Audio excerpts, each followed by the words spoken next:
The fox goes to Coruscant. Naruto Uzumaki captured. After saving the peace-loving Lumaran people from extinction. Jedi Knights Anakin Skywalker, Alyla Secura and Anakin's Padawan. Ahsoka Tano have taken the young Sith apprentice into custody. Now they are transporting him to Coruscant to face trial for his many crimes. On the Republic cruiser, Naruto sat in the prison hold, meditating and awaiting his arrival to Coruscant. As he disciplined his mind, putting it through various mental exercises and letting the Force flow through him, the door to his cell opened, and in walked the blue-skinned Twi'lek Jedi. Hearing her enter, Naruto opened his eyes and smiled. "Now what does a beauty such as yourself want with little ol' me?" he asked. "Hello, Naruto. I came here wanting to know if you would give up some information on the Separatists in exchange for a lower sentence. Is that all you came for? I must say, I am disappointed in the Jedi. I thought that they would at least try to convince me to turn to the light side," he said in a sarcastic tone. "No, the Jedi will offer you redemption, but not here, as you will do it in front of the Jedi Council, then you will face trial for your crimes." She took a small pause and looked down with a sad expression that looked beautiful on her. "I'm sorry that it had to happen like this. Perhaps, if we had met in a different time, we could have been friends." When she looked, she saw a stunned Naruto, who looked at her with wide eyes. Haku, he stammered. "What? Who is Haku?" Naruto got himself under control and looked down, trying to mask his grief, failing. "She was the first friend that I ever had, and the only true one I had before Dooku found me. She was the one that gave the old me something that no one had ever given me," he said. "What did she give you?" a fearful Alyla asked. "She gave me hope," he said bleakly. "She was working with a man that wanted to kill our client, so that the man that was terrorizing the village could keep his iron fist on said village. But when we met first, I didn't know that she was the enemy, and I talked to her openly, as did she. Of course, she kept some secrets from me, but that is to be expected. Anyway, after a while she asked me what I was fighting for, and I answered that I fought the village, but she then asked me a follow-up question that I could not answer." "What did she ask you?" "Why, what?" Alyla said, confused. "She asked me why I fought for the village, and me being the idiot, I said it was because I wanted to be Hokage, which was what we called the head of our village. He was supposed to be the strongest and the wisest of us all. I just wanted to be Hokage to gain respect, and for people to notice me for something other than the foe." He stopped himself before he finished. "Other than the what?" Alyla asked. "It's nothing. Just forget about it. Anyway, she told me a saying that I abide to this day, if not to the same extent as I once did," he murmured. "What was the saying? And what happened to this girl? What made you remember her?" "She died," he said finally. "She was killed in the fight we had with her master. She took a fatal hit for him." His fists tightened in anger until his knuckles were white. "That bastard tried to cut her in half just to kill my sensei, but luckily, he jumped out of the way with her body intact." Naruto calmed down and looked at Alyla, and she could have sworn that she saw a small tear fall to the ground, but it was too dark to be sure. "As to why I remembered her when you spoke, it's because those were the last words she said to me before she ran up to save her master." Alyla was stunned at what she heard, but then remembered that he still hadn't told her about the saying. So what was the saying, then? When a person has something important they want to protect, that's when they can become truly strong. He spoke in a sad tone. "Although I thought that I had a lot to protect back then, I now see that I was wrong, and that I had very little." Alyla looked saddened at the news that she had just heard. Naruto looked at her and continued. "Hey, don't be sad. You look much better when you smile." He got up off his chair and walked over to her and cupped her face gently. Then, lifting it so that she could see into his eyes, he said, "Now let's see that smile." She did manage a small one after all. "There we are," Naruto said. "Now, if you could just let me see my lightsaber." Before he could finish, he had a blue lightsaber blade placed to his neck. "Whoa, I'm not trying to use you. I just need it to retrieve the crystal inside. It's the last thing from my planet." Alyla looked at him with narrowed eyes before removing her weapon from his throat. She then reached behind her back and showed him his lightsaber. As he was about to reach for his weapon, she moved it out of his reach. You will use the force to deconstruct your weapon and then give me all the parts, except the crystal, which you may keep, she said. Naruto nodded in response, then moved back and sat on the floor. He started to concentrate as the lightsaber started to float in the air and, before Ayla's very eyes, started to fall into individual pieces. When it was all done, Ayla was left with all the pieces but the crystal. Naruto smiled, removed the necklace that was around his neck, and put the crystal into the slot at the center. Thank you, Alyla, for trusting me with this. You don't know how much this means to me, he said. You're very welcome, and after that story you told me, I think I have a better idea of how much it means to you. Well, I thank you again. Then suddenly, before either could have reacted, a probe droid came flying in and was heading directly for Naruto, who caught it with his hands. Hey, Lucky, what are you doing here? I thought you were left on the planet. The droid chirped in binary while Naruto listened. Ah, so you snuck aboard the ship. I guess you didn't want to be left behind, huh? He smiled, and was about to talk to the droid more, but was interrupted by Rex and Bly running into the cell. General, we saw the probe droid that was reprogrammed by the Sith floating towards this area, but when we tried to stop it, it ran from us, said Bly. That's when they saw it with Naruto, and they reacted on instinct, pointing their weapons at the Sith. Whoa, boy, it came here to see me, and I'm unarmed. Look, I dismantled my weapon to get my crystal back, Naruto told them, speaking in a voice usually reserved for dealing with angry dogs. The clones looked at Alyla, who nodded. They lowered their weapons and left the cell. Alyla then looked at Naruto and was about to ask about the probe, when he beat her to the punch.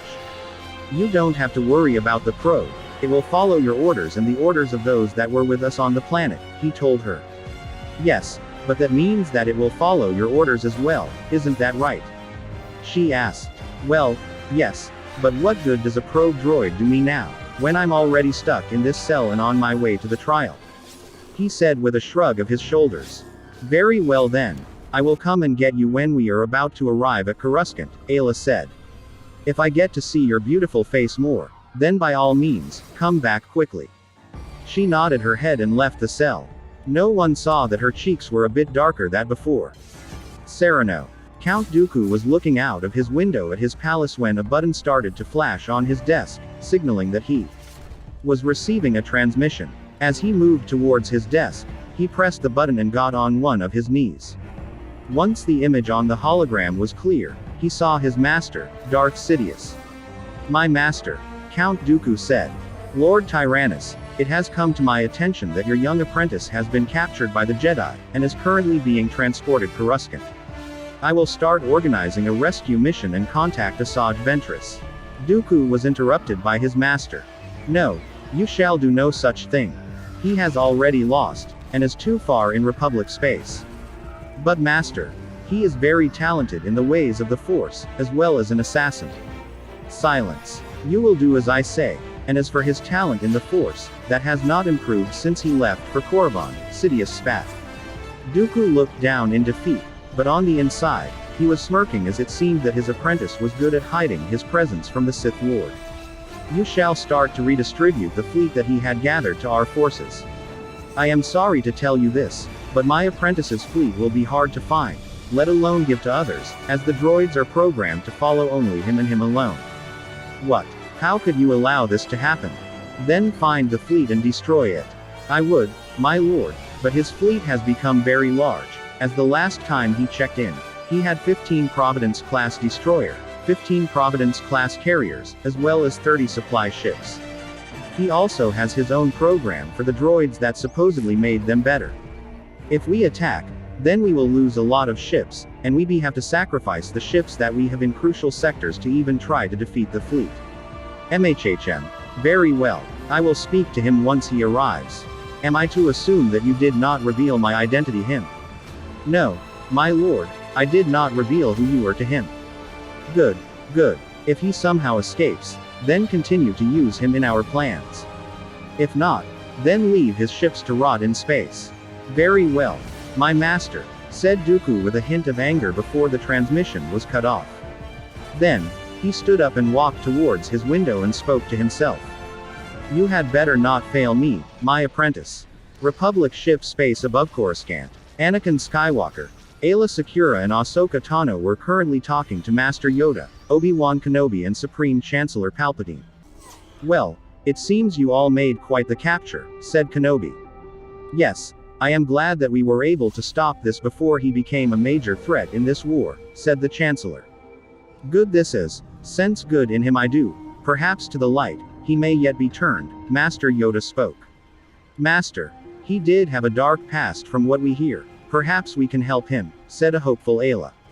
"That may be possible. There were some Sith that were turned to the light, Revan being the most famous of them," Obi-Wan pointed out. "The Sith was quite skilled in both fighting and healing," Anakin said. This got the attention of the Chancellor. "What do you mean, Anakin?" he asked with narrowed eyes. "Well, he was good enough at it to patch me up faster than I thought was possible, and he is very strong enough to destroy 3 squads in a single move." This got wide-eyed looks from everyone that had not been there to see it. Alyla then came to Naruto's defense. "That may be true, but he also has some good in him, as he helped us defend the villagers. Surely, we can give him a chance at redemption," she said. "The problem may not be us," said Kenobi while stroking his beard, "but if he even wants redemption. Since we are giving him the opportunity to reform, I would like to meet him myself," said Palpatine. "I do not think that is a good idea, Chancellor. He may try to take you hostage to get of the planet," spoke a worried Kenobi. "Then I will have my personal guard be with me at all times, thus eliminating any threat." "That would work, but Kenobi was cut by Palpatine. "Then it's settled. Bring him to me when you land," the Chancellor said. The Jedi looked annoyed but kept quiet. With that, the hologram turned off. "I have a bad feeling about this," said Ahsoka. Anakin looked at his Padawan and smirked. "Don't worry, Snips, we have him under lock and key. He won't escape," he said. Republic ship holding cell. Alyla walked towards the cell that held the Sith she met not long ago.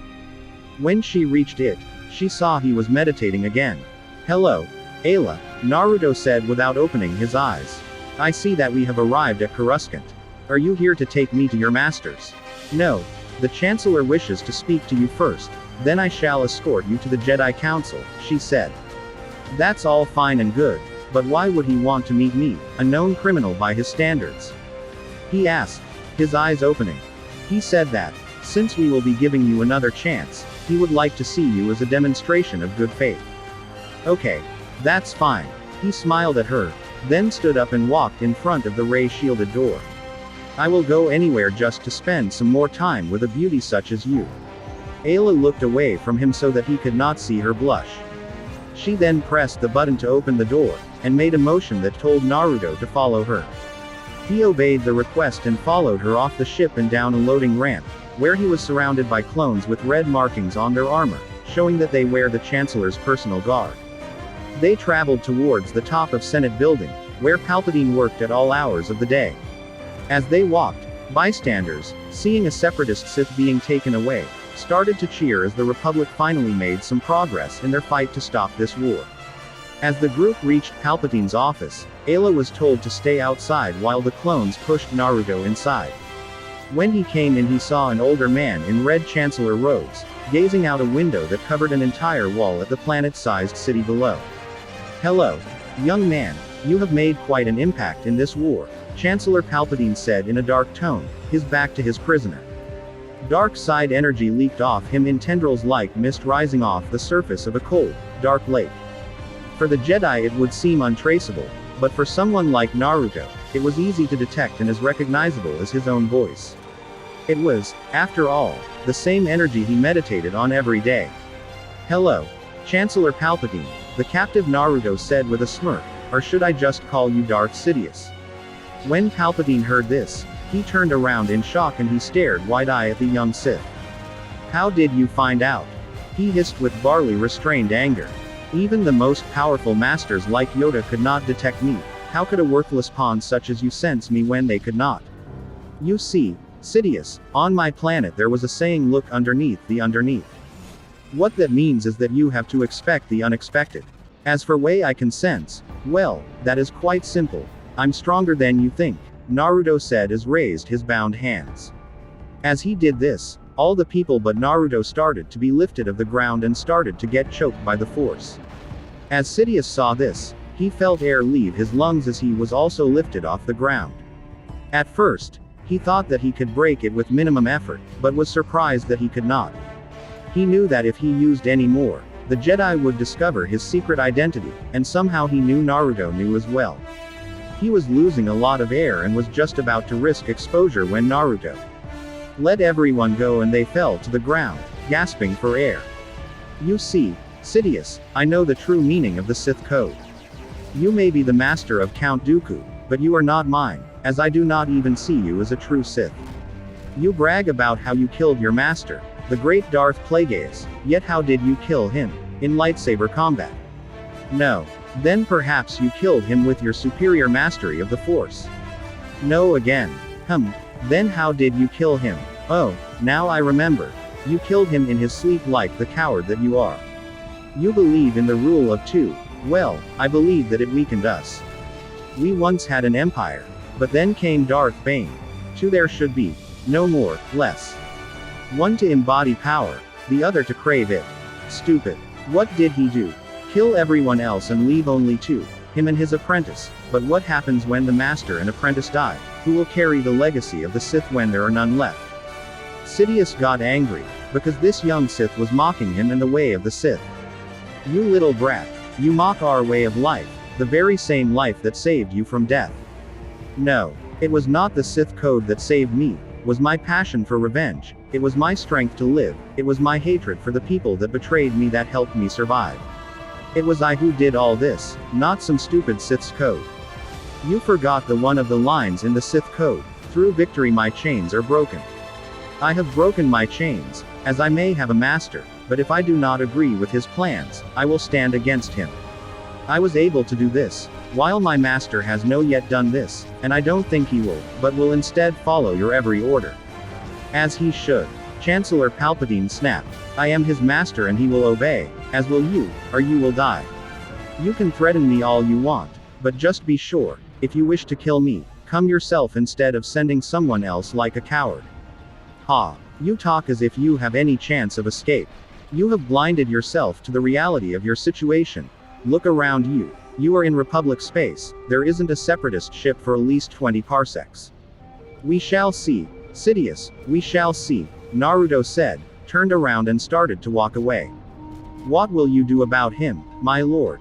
Asked Ma Sameda. Nothing. He will be taken to the Jedi, and then put into jail for a long time. But what if he escapes? He will not, as it is impossible to escape the Jedi Temple without inside help, which I will not provide. They both watched him leave the office. As Naruto came outside, he saw Alyla waiting for him to return. When he saw her, he smiled. Shall we head for the Jedi Temple now, or would you rather go out for dinner? He grinned. Ha, ha, ha, very funny. You know we cannot do that, and I think you would try to escape if we did, Alyla said. From you, never. I enjoy your company too much to run from you, Naruto said with a wink. Let's go before they send clones to get you, they are not as nice as I am. Well then, lead the way, my lady, he said while giving a fake bow. Get a move on, she said in mock anger. Why do I feel so relaxed around him, she wondered. He is my enemy. Jedi Temple Council Chamber. Naruto was standing in front of the Jedi Council and was being guarded by Jedi Knights Sindralin, Master Yariel Poof and several Jedi Temple guards. The Jedi Masters were all in the room, either in person or by hologram. Mace Windu was the first speak. We are here to discuss the fate of one Naruto Uzumaki and if he should be allowed to get another chance. He is a powerful warrior from what I have heard, but those he have the heart to become a Jedi. Spoke Master Shakti. I say he should not be allowed, as he killed a lot of clones in his missions, and he did it without remorse, said Master Even PL. Yes, but he also saved those villagers from extinction, and helped in the fight against the droids, Obi-Wan Kenobi interjected. That is true, but is one act enough to show that he can change? Pointed out Master Ki-Adi Mundi. There were Sith in the time of the Old Republic that were reformed through that one action, Revan being the most famous, said Plo Koon. Yes, but Revan was Jedi before he become a Sith, Oppo Rancisis objected. Jedi Knight Alyla Secura said that he had a troubled past, and Dooku destroyed his planet, thus he is the last of his people, Saci Tian spoke up. Sensed good in him. I did, very deep, it is, Master Yoda decided to finally speak.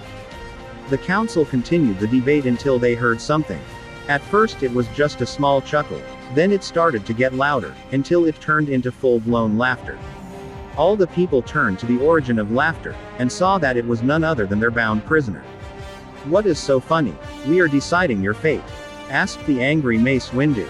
You all are funny because you actually think that you can contain me, said Naruto in between his laughter. You can't possibly be thinking of escape, said Obi-Wan. You are in a room with some of the best masters of the Order, and you have no weapon. In response, Naruto gained a sadistic look on his face. Well, Jedi, I do not need a weapon. Do you want to know why? He asked in a teasing manner. Tell us, young Sith, said Shakti. Since you asked so nicely, I think I will. On my planet, we were trained from a young age to become soldiers, and we learned something very important in those days. What did you learn? Asked Kenobi as the two Jedi behind Naruto moved closer to him. We learned that everything can be used as a weapon. With that shout, he broke his cuffs and the masters watched as the two Jedi behind were preparing to attack, when something incredible happened. Naruto's hair spiked and became like needles. He swung his hair and it struck the two Jedi, killing them because they were too close to him. Before the masters could react, Naruto picked up the fallen Jedi weapons, and jumped over the masters and towards the window, that he destroyed in 2 quick slices with his new blades. Then he turned towards the Jedi, who had by now all activated their weapons. He smiled at them and spoke. Ladies and gentlemen, you all will remember this day as the day that you almost captured Naruto Uzumaki. With that, he let himself fall backwards and disappeared. All the Jedi ran towards the window, and what they saw shocked them. They saw him running on the wall of the Jedi temple. Mace Windu saw that he seemed to be heading to the roof of the temple. He's going to the roof. Get everyone up there now, he shouted. Everyone quickly ran towards the roof. Alyla was walking calmly in gardens in the temple when she was spooked by Naruto, who vaulted over a safety fence and landed in front of her. Hey, Alyla, how you doing? Naruto. What are you doing here? You should be in the Jedi Council room, and why are you free? I kinda escaped and I'm running from the masters. I also wanted to say goodbye before I leave. What do you mean, leave? Actually, what do you mean, escaped? She said while pulling out her lightsaber. I mean that I'm leaving the planet shortly, and by escaping I mean I jumped out of the window, he said while blocking her blade with his brand new green one, while using the yellow one to try to get her away from him. Where did you get those lightsabers? Alyla demanded. Well, I sort of killed 2 Jedi to get away, he said sheepishly. What? How could you? She yelled in anger, and pressed the attack, forcing him back several steps. I'm sorry, it was the only way I could escape, he said in a sad tone. Now please step aside so that I can leave, I don't want to hurt you. Alyla was surprised that he would ask her something like that, and that he didn't want to hurt her. They were in a standstill when the large doors to the garden opened with a hiss, and in ran almost all of the available Jedi. They saw the Sith and Alyla fighting, and were about to intervene, when they heard a large boom and saw a ship similar to that of General Grievous, only larger and painted black and red. They saw that it had no pilot. Naruto saw that his ride had arrived, and he smiled and decided to be bold. Moving faster than Alyla thought possible, he jumped inside the swing of one of the attacks, grabbed her wrist and wrenched it sideways, forcing her to drop her lightsaber.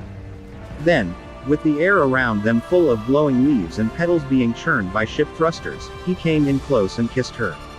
Everyone, even Master Yoda, had their eyes the size of dinner plates and their mouths open wide. It got even worse when they saw Alyla return it. After what felt like hours, but was in reality just a couple of seconds, they separated and Naruto jumped onto his ship. Well, it's been fun, but I do have to leave, so have a nice day. He was about to jump into the cockpit when he heard someone yell. How is it possible that you got the transmission to your ship, if you were under lockdown?